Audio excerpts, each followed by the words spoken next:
C'est un week-end animé pour 3 partis politiques à burkinabé alors que l'ADF-RDA effectue sa rentrée politique à Ouagadougou. Le Front des forces sociales a tenu son 7e congrès ce samedi à Ouagadougou. Un autre congrès prévu mais qui a plutôt été avorté, c'est celui du Rassemblement pour la démocratie et le socialisme. L'ambiance de ces activités des partis politiques à suivre dans quelques instants. Dans ce journal également, nous irons dans le Pastoré pour découvrir une innovation dans la production agricole. Il s'agit de la culture de l'oignon désormais possible en saison pluvieuse. Cette variété de l'oignon s'appelle la Prima 178 avec une production annuelle de 10 000 tonnes par an dans le Pastoré et c'est l'aboutissement de recherche agricole menée par l'INERA. Les enjeux de la 15e édition du Salon international de l'artisanat de Ouagadougou expliqués à Madagascar, pays invité d'honneur. Le comité d'organisation séjourne présentement dans ce pays pour faire connaître davantage le CAO. Madagascar accueille avec fierté cette invitation qui sonne comme un bel exemple de coopération sud-sud. Mesdames, Messieurs, bonsoir. Tout d'abord, ce communiqué de la Direction générale de la police nationale dans la soirée du vendredi 5 octobre 2018, une mission de la Direction régionale de la police nationale du Nord a sauté sur un engin explosif improvisé sur l'axe Solé-Titao dans la province du Loroum, région du Nord. À la suite de l'explosion, les missionnaires ont fait l'objet de tirs nourris en provenance d'un groupe d'assaillants auxquels ils sont ripostés avec détermination. Le bilan provisoire de cette attaque a fait état de 6 policiers décédés et de 5 autres blessés. En cette circonstance, le directeur général de la police nationale salue la mémoire de ces 10 policiers qui ont fait preuve d'un sens élevé de l'honneur sur le champ de la défense de la mère patrie.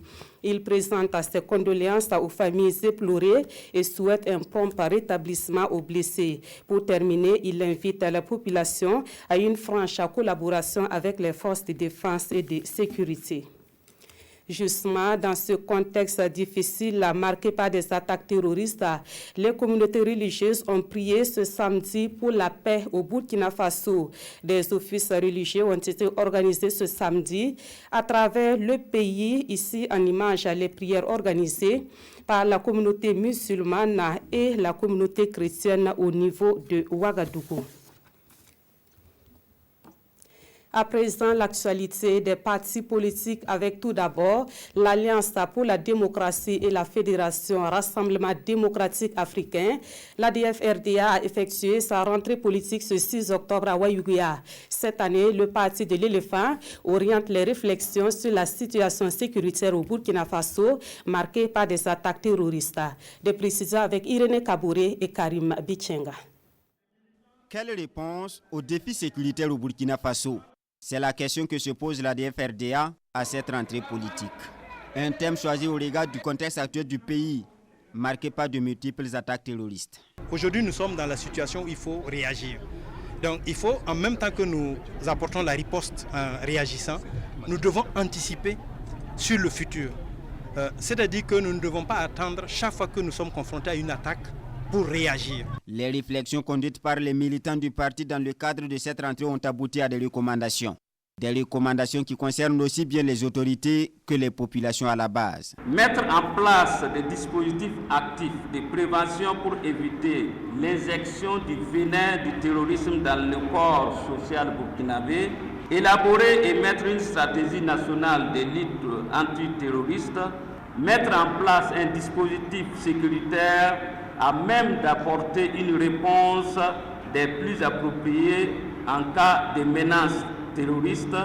Pour sa rentrée 2018, le parti de l'éléphant a bénéficié du soutien de plusieurs formations politiques, dont la CODER, la Coalition pour la démocratie et la réconciliation nationale. Selon Gilbert Noël Ouedraogo, cette rentrée politique marque le départ d'une série d'activités qui vont conduire au congrès ordinaire prévu pour 2019.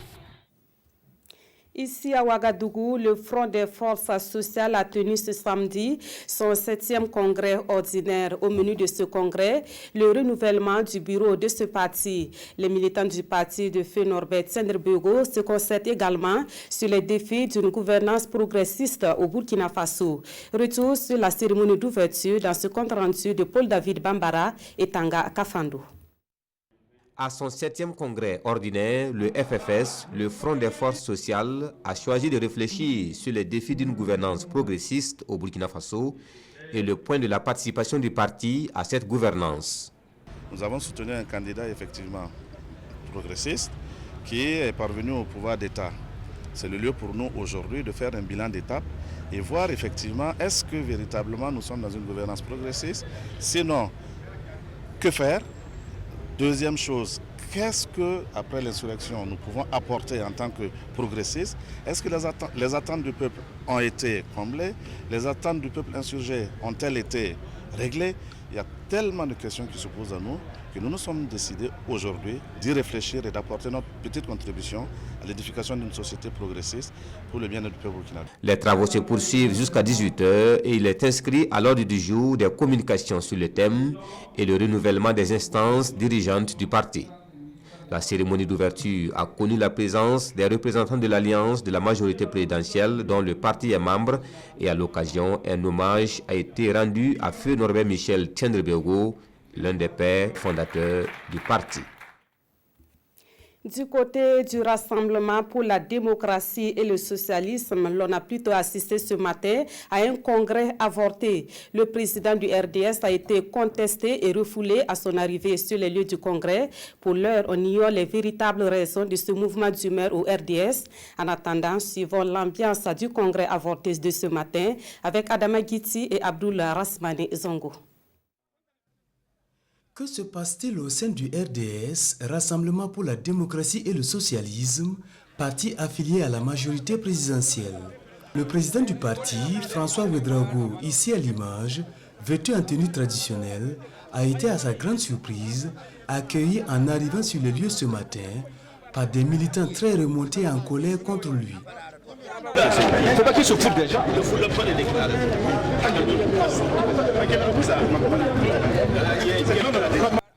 Face à la furie et à la contestation de plus en plus vive des militants, le président François Ouédraogo a donc été obligé de rebrousser chemin et les forces de sécurité, elles, ont été sollicitées pour parer à toute éventualité. Le président absent tente d'installer un comité de crise dirigé par le secrétaire général et une partie des militants qui sont restés et pour se pencher sur le même thème, situation au sein du RDS, bilan et perspective. En rappel, le parti RDS a été créé en 2009 et dirigé depuis lors par François Ouédraogo. C'est un parti qui dispose de près de 163 conseillers à l'échelle nationale, un député et dirige 2 mairies, celle de Pensa et de Bousma, et occupe la vice-présidence de la mairie d'Arbinda.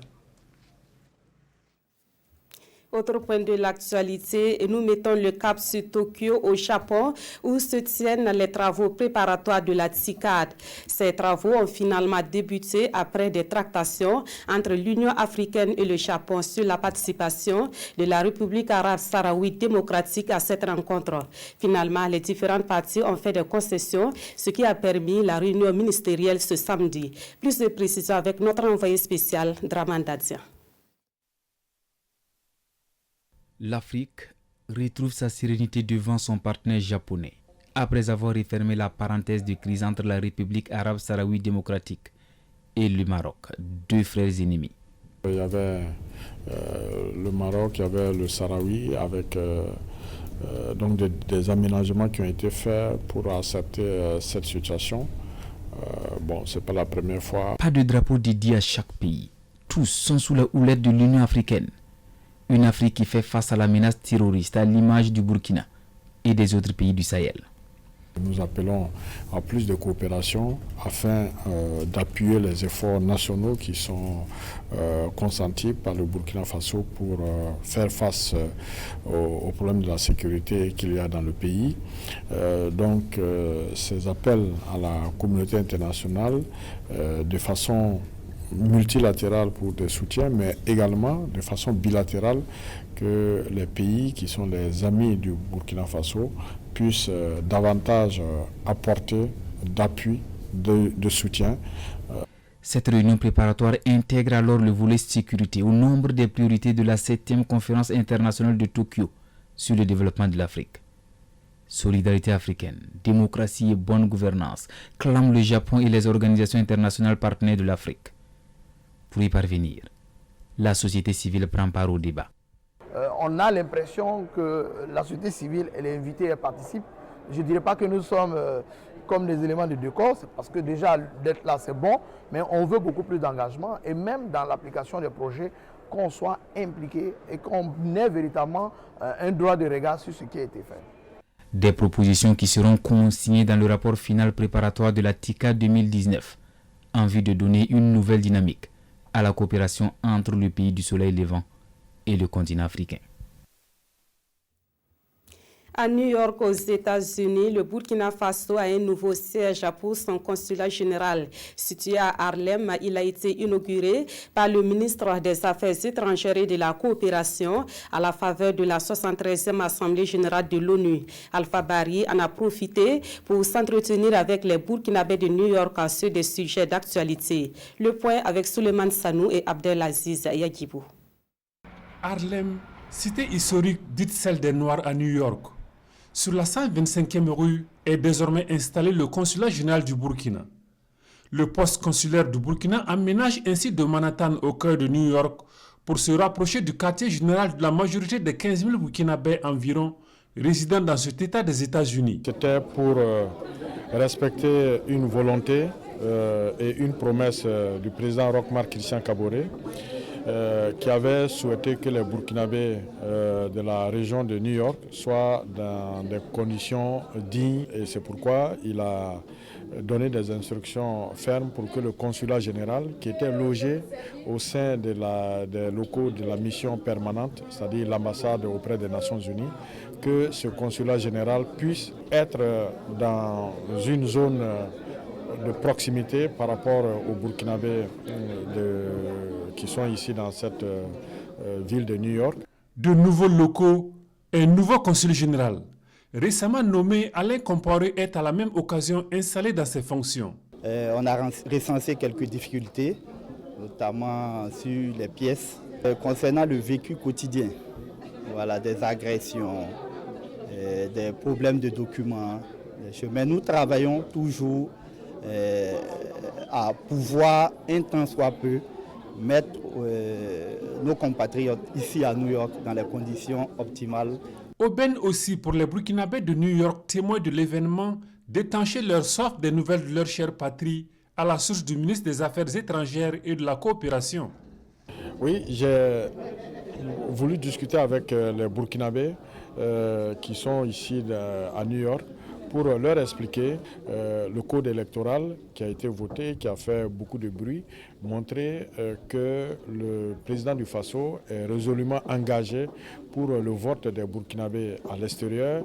Une maison du Burkina à New York, plus d'objectivité dans le choix des Burkinabés de l'étranger qui méritent d'être décorés. Autant de préoccupations évoquées par les usagers des nouveaux locaux du consulat général du Burkina à New York. Préoccupations pour lesquelles le ministre des Affaires étrangères promet s'investir. Retour à Ouagadougou où une cinquantaine de médiateurs professionnels du Burkina Faso, du Niger et du Bénin viennent d'achever une formation.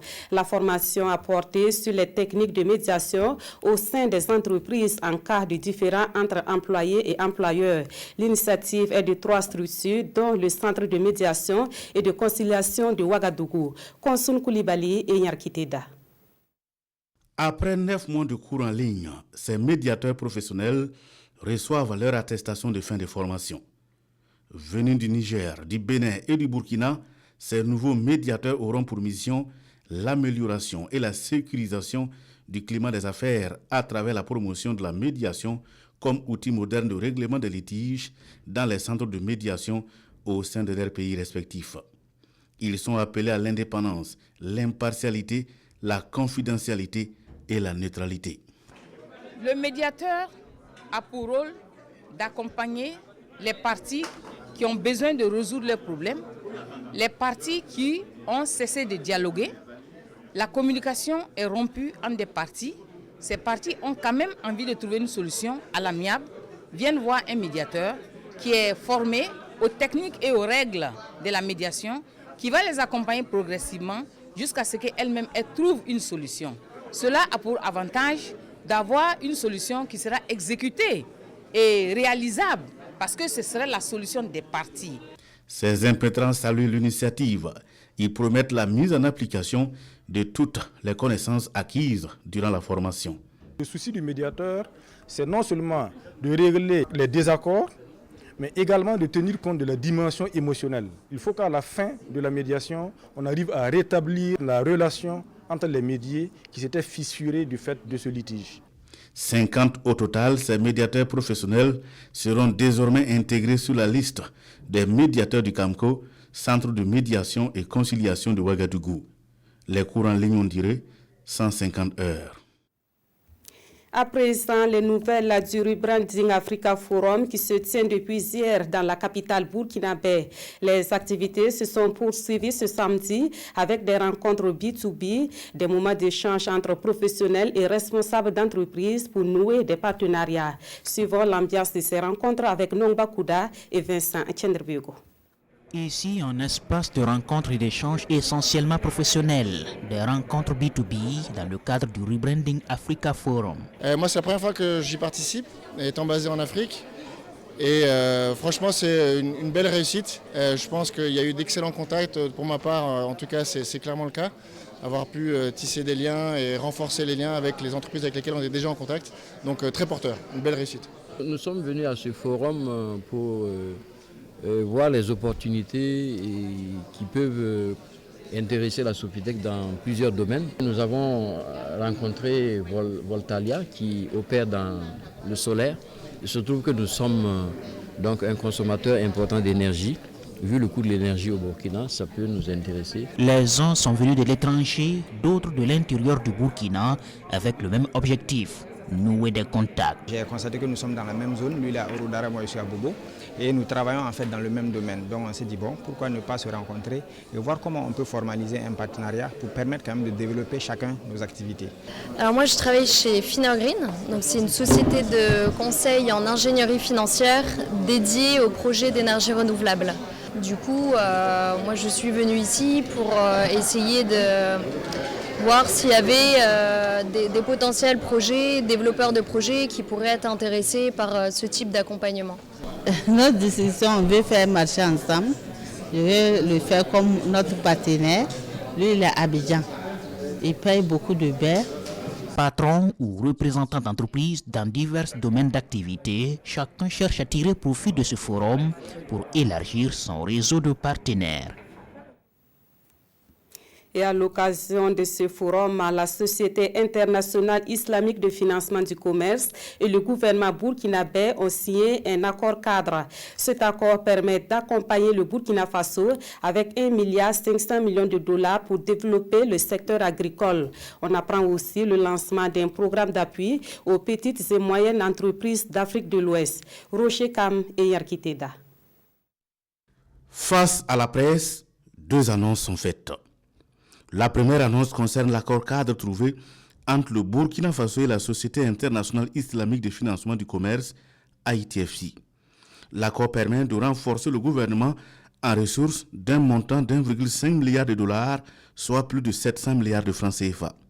En 10 ans, c'était autour de 1 milliard de dollars US, mais pour les 5 prochaines années, c'est 1,5 milliard de dollars US. Donc vous voyez ce que cela signifie. Plus que ce que nous avions comme coopération sur une dizaine d'années, que nous aurons sur un an. Donc je crois que c'est une coopération qui est bonne, qui va se renforcer, qui nous permet aussi d'importer ce que les pays arabes aussi ont. L'accord en question met l'accent sur le financement de l'exportation des produits agricoles et l'importation d'intrants agricoles et des produits alimentaires, mais aussi et surtout les produits d'énergie tels que le pétrole brut et les produits pétroliers raffinés. Pour ITFC, le Burkina Faso est simplement un bel exemple de coopération.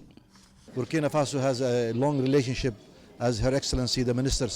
Les relations entre le Burkina Faso et ITFC sont au beau fixe. C'est un partenariat stratégique avec des professionnels de qualité que nous avons trouvés sur place, raison pour laquelle nous travaillons avec votre pays et surtout avec plaisir.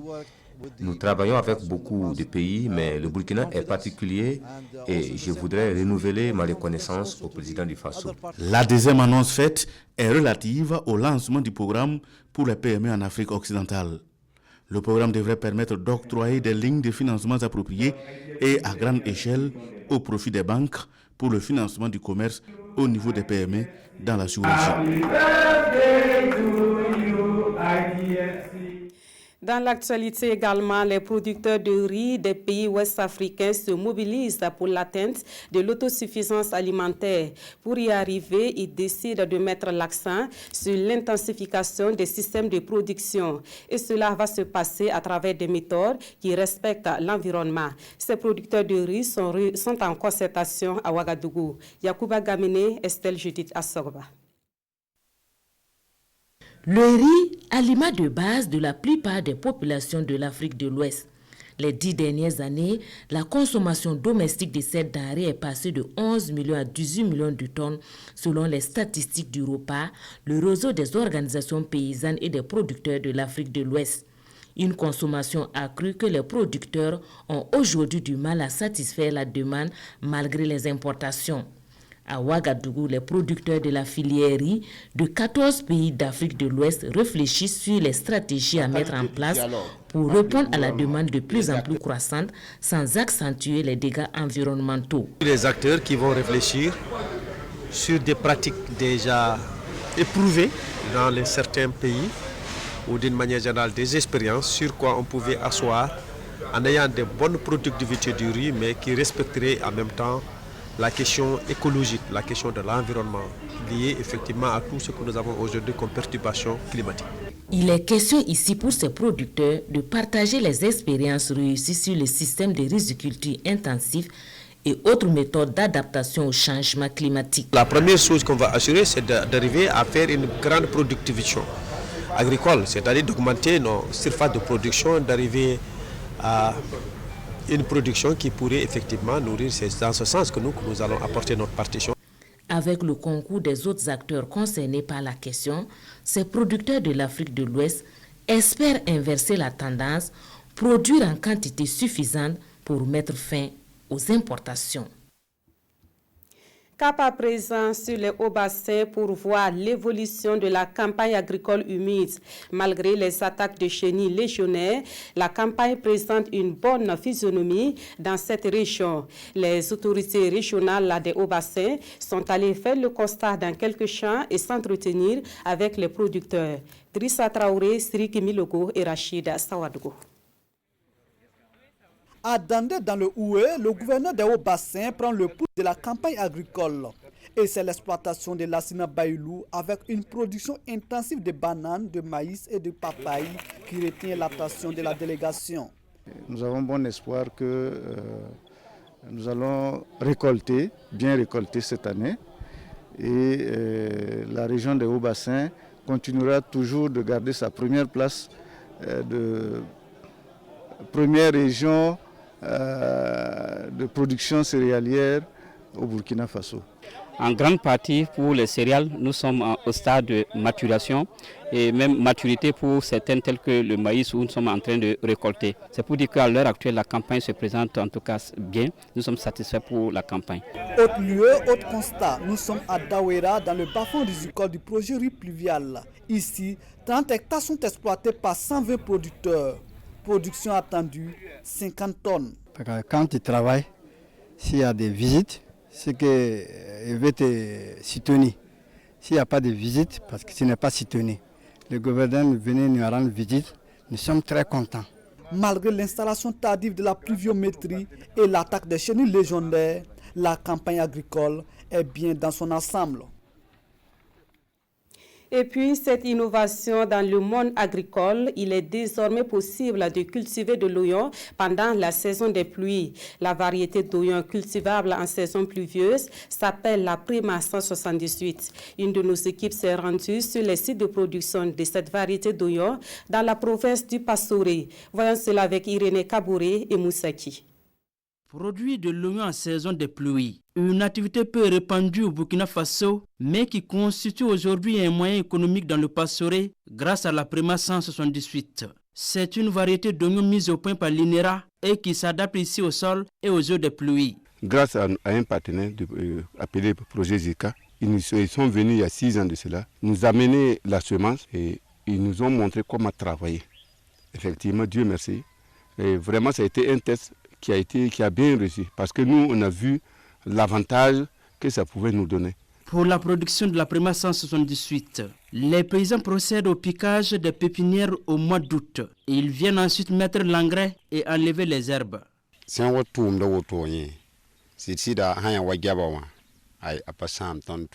La production de la variété 178 ne nous empêche pas de faire nos travaux champêtres. Seulement, il faut reconnaître que sa culture est plus rentable que celle des autres spéculations. Moi, je suis seul sur le site d'oignon, mais je m'en sors mieux par rapport aux autres membres de la famille restés dans le grand champ.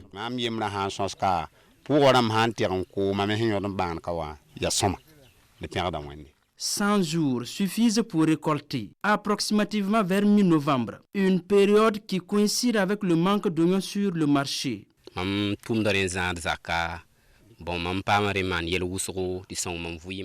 C'est avec l'argent de l'oignon que je nourris ma famille et fais face à mes dépenses. Ce site que vous voyez peut, au finish, m'apporter plus de 500 000 francs si tout va bien.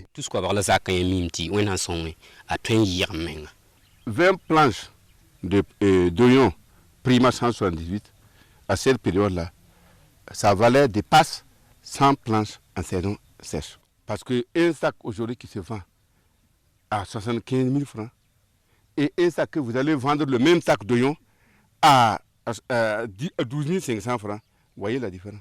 Chaque année, la province du Passoré dégage une production d'environ 10 000 tonnes de la Prima 178. Une variété d'oignons qui reste aujourd'hui peu connue, voire rare dans les autres localités du Burkina. Les acteurs souhaitent plus que jamais sa vulgarisation et l'appui des partenaires pour freiner l'importation d'oignons étrangers. De l'agriculture, nous passons à l'élevage avec ce concours national organisé dans le domaine de la production du fourrage. Le dit concours a livré son verdict hier à Manga et le grand lauréat s'appelle Samba Traoré, un éleveur de la région des Cascades. Le ministère en charge des ressources animales a initié ce concours pour encourager la production intensive de fourrage en vue de booster le secteur de l'élevage au Burkina Faso. Konsoun Koulibaly, Bouma Ernest Nebi.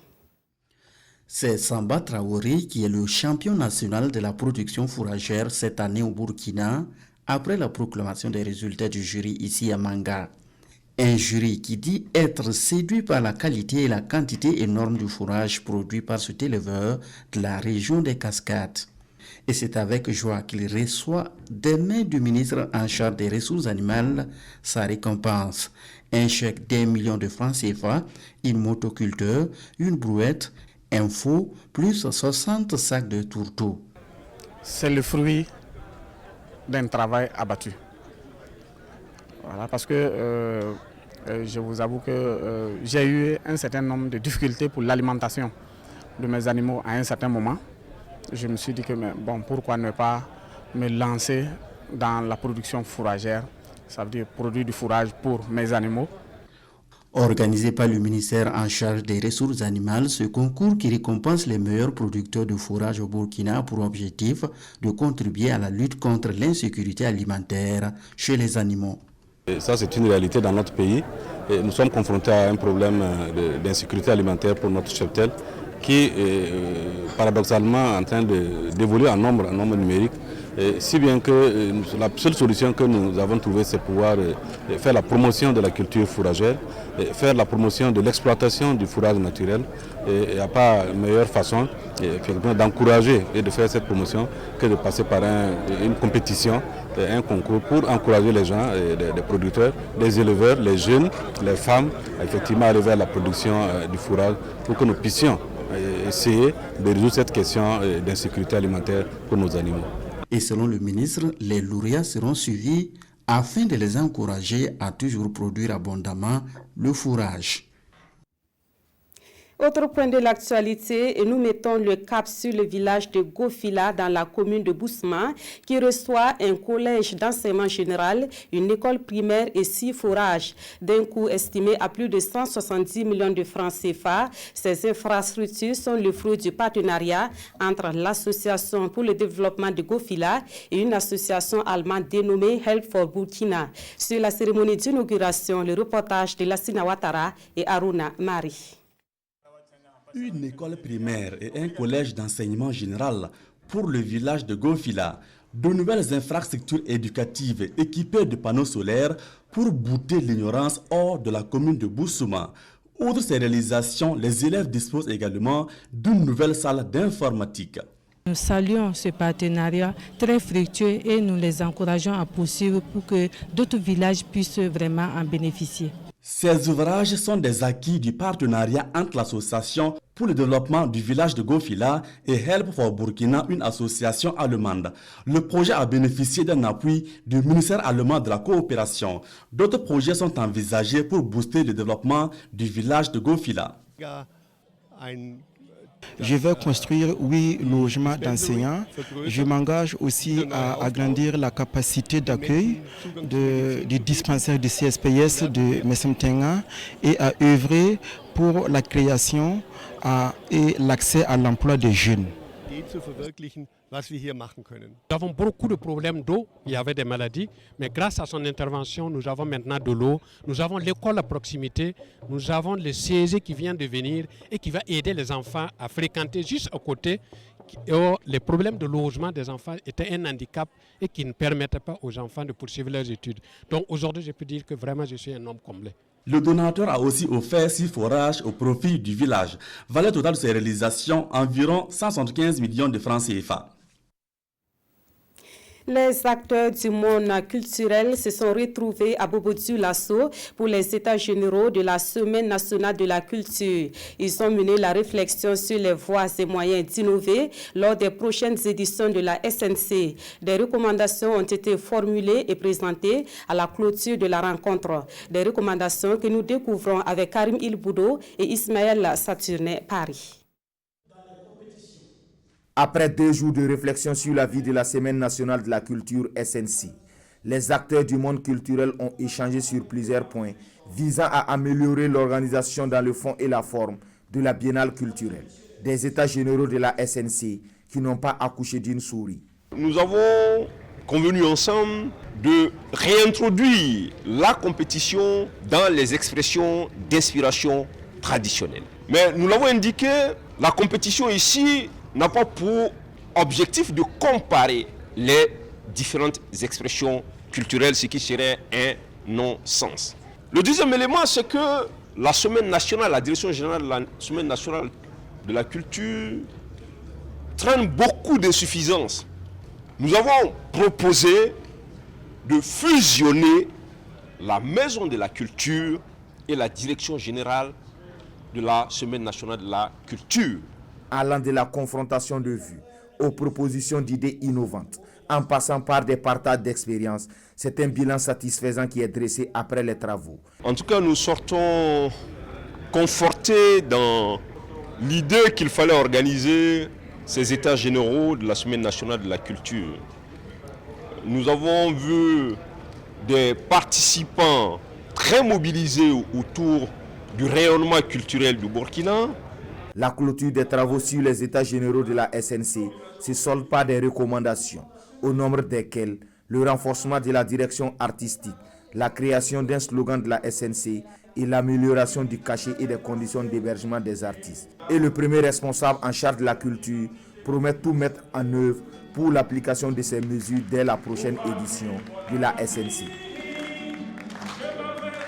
Vous le savez peut-être déjà, Madagascar est désigné comme pays invité d'honneur à l'édition 2018 du Salon international de l'artisanat de Ouagadougou. Le comité d'organisation du CIAO a fait le déplacement de Madagascar pour expliquer aux autorités de ce pays les motifs de ce choix. Un modèle de coopération sud-sud salué par les partis burkinabés et malgaches. Plus de précisions avec nos envoyés spéciaux Gérard Somé et Nathalie Sawadgo Nabaloum. Madagascar et le Burkina Faso s'unissent pour faire du Salon international de l'artisanat de Ouagadougou CIAO une réussite. En ce moment solennel en terre malgache qui réunit sommités, représentants des corps diplomatiques et artisans, ce sont les hymnes nationaux des deux pays qui retentissent.